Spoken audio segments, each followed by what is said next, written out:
nggak mengenal hakikat, nggak terikat janji aku bersaksi, maka dipastikan hidupnya akan hanya orientasi lahir jasadiah.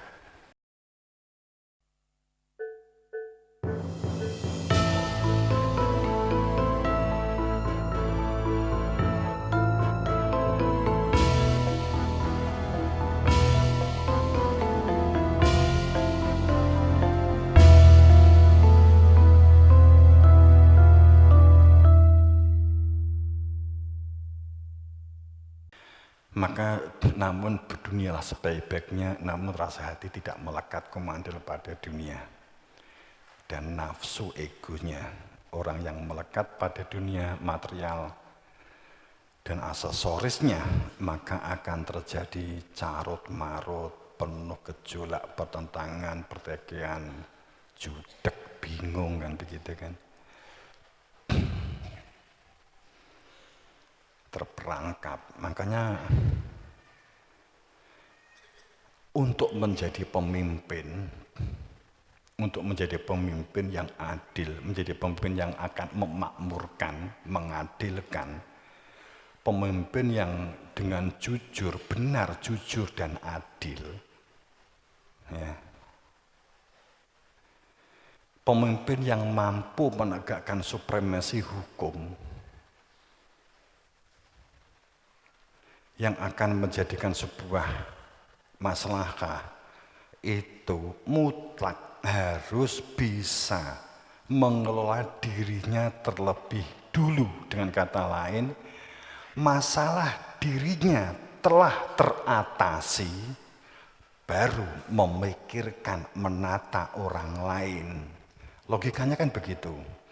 Kalau masalah dirinya saja masih horeg, masalah dirinya belum terselesaikan, mustahil dapat menata, menenteramkan, mengadilkan orang lain.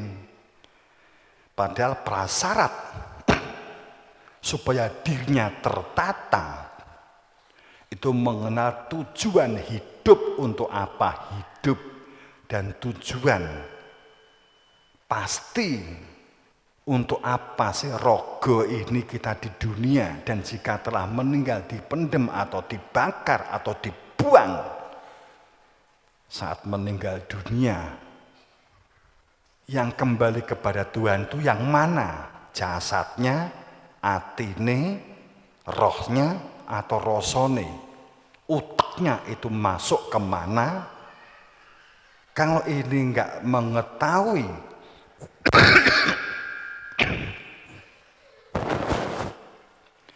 permasalahan diri masih berkecamuk, permasalahan diri masih bergaulat, tanya lamun dapat melakukan penataan. Orang nggak tahu tujuan, kemudian jadi pemimpin saja, itu jadi pemimpin pasti nggak akan bisa menjadi baik, kecuali dunianya untuk dunia gitu.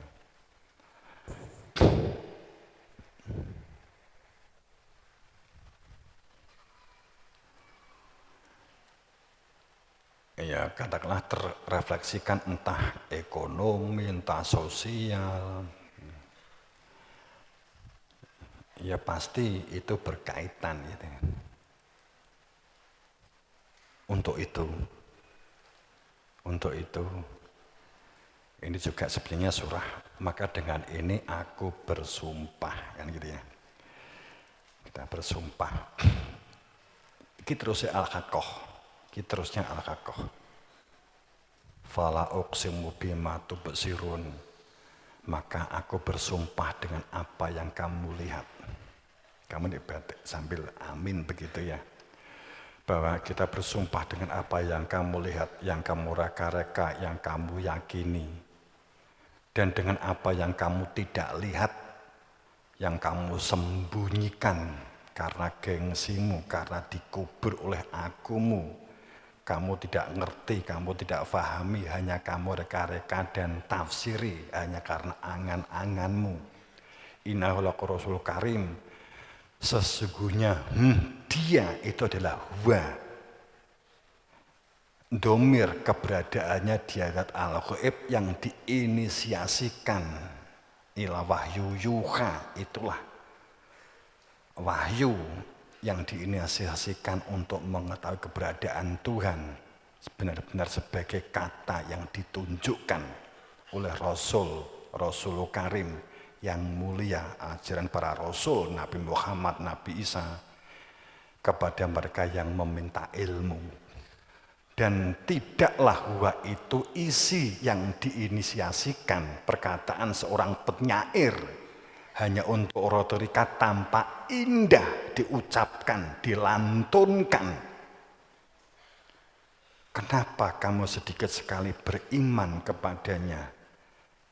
Untuk menjadi orang iman dengan pembuktian aku bersaksi supaya dapat mengenali Tuhanmu. Wala biqauli kahin, dan bukan pula perkataannya tukang tenung, tukang ombluk. Sedikit sekali kamu mengambil pelajaran untuk dapat berzikir, meminta ilmu supaya dapat mengerti keberadaan Dia. Tanzilu min Rabbil alamin. Sungguh bahwa Dia itulah yang diturunkan ke dalam dada, ditunjukkan Dia itulah wahyu yang diinisiasikan asal dari Tuhan semesta alam yang diberikan kepada hamba supaya hamba mengetahui tujuan hidup. Seandainya Dia, para utusan ini, saya transfer ke dalam kontekstual saat ini, seandainya Dia para utusannya dan saat ini, detik ini, waktu ini, detik ini sangat pun manusia, orang-orang siapapun mengatasnamakan kebenaran kehidupan dari Tuhan, menyampaikan sepertinya bagai yang menerima wahyu, sebagai yang hak sah serta wenang mengadakan sebagian perkataan atas nama kami. Niscaya ini sangat ini, waktu ini waktu, ini jam ini menit ini, detik ini detik, benar-benar kami pegang Dia pada tangan kanannya. La akhadna minhu bil yamin. Kemudian maka benar-benar kami potong urat tali jantungnya. Maka sekali-sekali tidak akan ada seorang pun dari kamu, di antara kamu yang dapat menghalangi dari pemotongan urat nadi itu. Dan wa innahu, sesungguhnya Dia adalah huwa, benar-benar sebagai tadzkirah, la tadzkirah, benar-benar tadzkirah, zikirnya orang-orang yang mengingat Tuhannya, menjadikan rasa hatinya berfungsi bagi orang-orang yang bertakwa, lil muttaqin.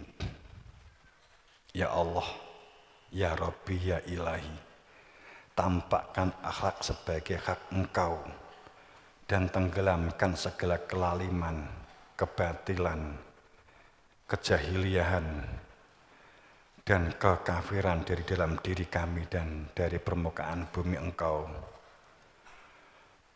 sehingga wujud kebenaran tatanan Engkau wujud di permukaan bumi Engkau, wujudnya tatanan baldatun thayyibatun wa rabbun ghafur, wujudnya tatanan yang toto titi tentrem toto karto raharjo, yang mimpin dan yang dipimpin pandai mengadili diri sendiri. Jika keimanan kami salah dan menyimpang, ampuni kami, luruskan kami, hidayah kami, jadikan kami hamba Engkau yang selalu dalam syukur dan dalam sholawat, yang terbuka, yang lapang dada, yang nalar, dan yang rasional. Siapapun saya, kami, dia, dan mereka, yang ini waktu, ini hari, ini detik, detik ini sangat ini masih bergelut, berkecimpung dan larut tenggelam dengan sifat watak dan perilaku kaku, beku, fanatik kepada kelompok dan golongan kultus pada seseorang, keras kepala yang berbicara kebenaran bagai sang penerima wahyu, yang berbicara mengatasnamakan Tuhan padahal sama sekali tidak mengenal Tuhannya, dan mereka yang berperilaku dolim, merasa sebagai ahli surga padahal belum pernah mengetahui apa itu surga. Mereka yang ingin bersanding dengan bidodari, yakin masuk surga dengan bidodari tapi nggak pernah bersanding dengan bidodari. Mereka ini adalah dalam perilaku kedoliman, kelaliman, kejahilian, kekafiran, singkirkan, tenggelamkan, luluh lantakan dari permukaan bumi Engkau. Ampuni kami dan ampuni juga mereka, barokai kami dan barokai mereka. Beri fadl dan rahmat kepada kami dan kepada mereka. Masukkan kami menjadi hamba-hamba Engkau yang mukhlis, hamba Engkau yang Engkau kasihi dalam kepastian kebenaran al-haq, hakikat Engkau. Amin. Rabbana atina fid dunya hasanah wa fil akhirati hasanah wa qina adzabannar. Walhamdulillahi rabbil alamin. Jemaah rahimakumullah. Jadi kita sambil mengangkat doa yusbih, ini kan doa yusbih, doa pembersihan. Yang hak ditampakkan hak, ja'al hak wa zakal batil, inal batila kana zahuqa.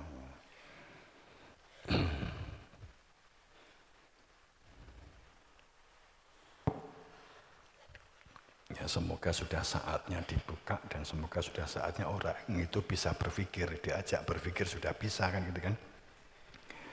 Semoga kan begitu.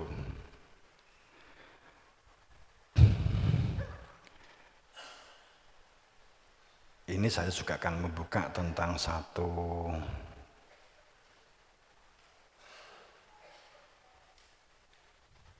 surga, tentang kesurgaan. Surga selama ini itu kan difahami, surga itu selama ini kan difahami besok kalau sudah meninggal dunia. Surga itu digambarkan, surga itu digambarkan, biasanya keadaannya surga itu penggambarannya adem, ayem, tentrem, indah, nikmat, gitu. Surga itu iki sing paling mbok senengi kan nikmat. Tidak ada rofat, tidak ada kalimat kata yang merusak, tidak ada kalimat kata yang menjatuhkan, tidak ada kalimat kata yang jagal, menjagal, enggak ada kata ini di dalam surga nanti kan. Di dalam surga itu keinginanmu apapun nantinya kalau sudah meninggal akan terpenuhi. Kamu pengen maem dengan takaran kewareken atau kamu nyicil gak terlalu warek supaya semua makanan dapat kamu masukkan ke perutmu dipenuhi.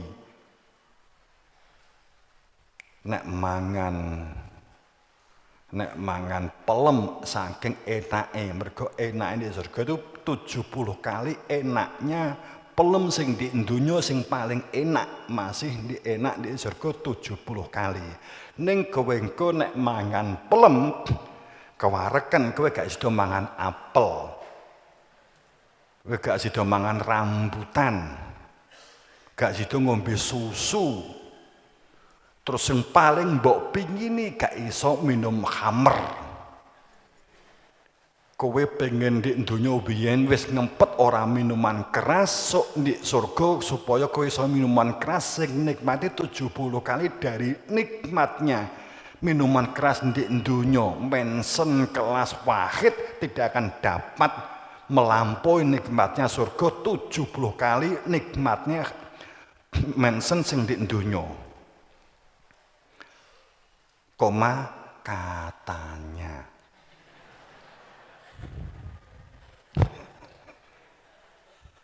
Aku ya katanya gitu.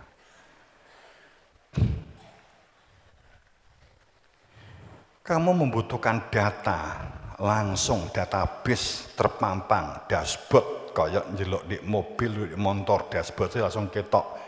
Ini jenis makanan apa, jenis buah-buahan apa, jenis daging apa, babi di dunia gak entuk sok di surga sak warekmu.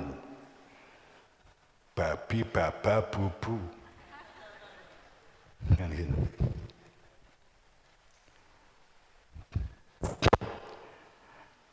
Imajinasi kita itu kan selama ini kan begitu. Kamu sholat, kamu poso itu supaya masuk surga dengan harapan supaya nafsu kita, ego kita, kekuasaan kita dapat dipenuhi di surga nanti. Maka sekarang kue melarat ora apa-apa, yang penting di surga sugih muka ketulungan. Kan gitu kan? Yang kita inginkan, bener? Itu yang diinginkan. Gak apa-apa di dunia itu melarat. Maka wong iman itu ciri khasnya dunia itu melarat. Maka dunia itu surgane wong kafir, ning nerakane wong iman. Maka pada saat Idul Adha kowe korbano, pada saat kowe ngelairke anak akekah, sebab kamu dengan akekah dengan wedhus korban dengan sapi akan menjadi kendaraan musuh di surga. Gitu. Kowe gak iso korban sapi sitok. Ya urunan untuk korban sapi wong pitu tuku sapi siji. Sok ndek surga numpak sapi wong pitu, dadi nek mlaku-mlaku ndek surga numpak sapi. Aja kuwatir sapine iso miber. Terus terang, kan jenengan ngono, aku gak. Moh, aku wong ndek donya wae, ndek Lampung wae aku numpak pesawat. Di surga meduk derajate numpak sapi, moh, aku gak gelem.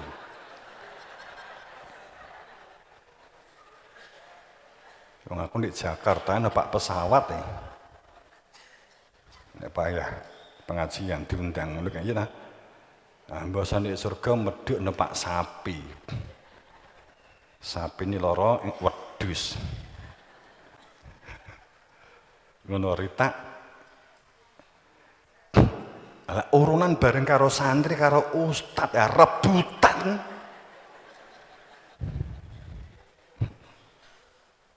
Payah sampean.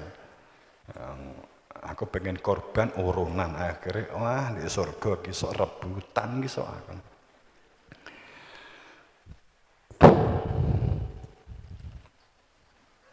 Al jannah kudul jannah mlebu jannah. Itu surga.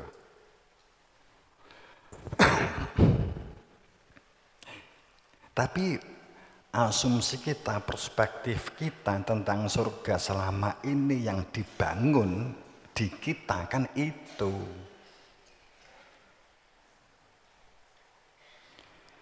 Saat kita menguraikan surga tempatnya enak, nikmat, indah, sehingga surga itu memenuhi nafsu syahwat, memenuhi parameternya, ukurannya itu jasad, ukurannya itu material dunia.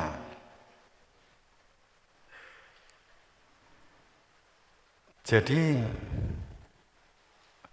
sepertinya kita tuh ngempet nggak minum, tapi berharap di surga dapat minum sepuas-puasnya. ngempet gak zina sok ndek surga mergo entuk ijole hebat widodari kabeh 70. Sing laris obat Madura.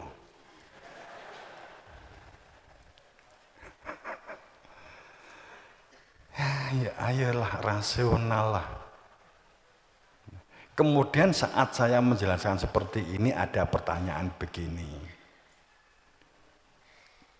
Nabi Adam itu diciptakan oleh Allah dengan Siti Hawa. Akhirnya dia kan diturunkan dari surga. Dalam posisi telanjang, akhirnya menggunakan waraqul jannah, menggunakan daun-daun surga. Kan gitu ayatnya. Itu gimana Pak Yai? Dia tanya begitu. Kalau surga itu adalah fakta kehidupan saat ini,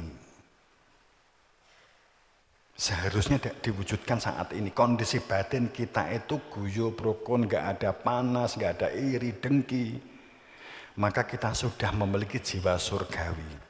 Kemudian jiwa surga ini untuk disatukan di antara satu dengan yang lain menjadi komunitas surgawi. Ya itu kan berat banget gitu loh.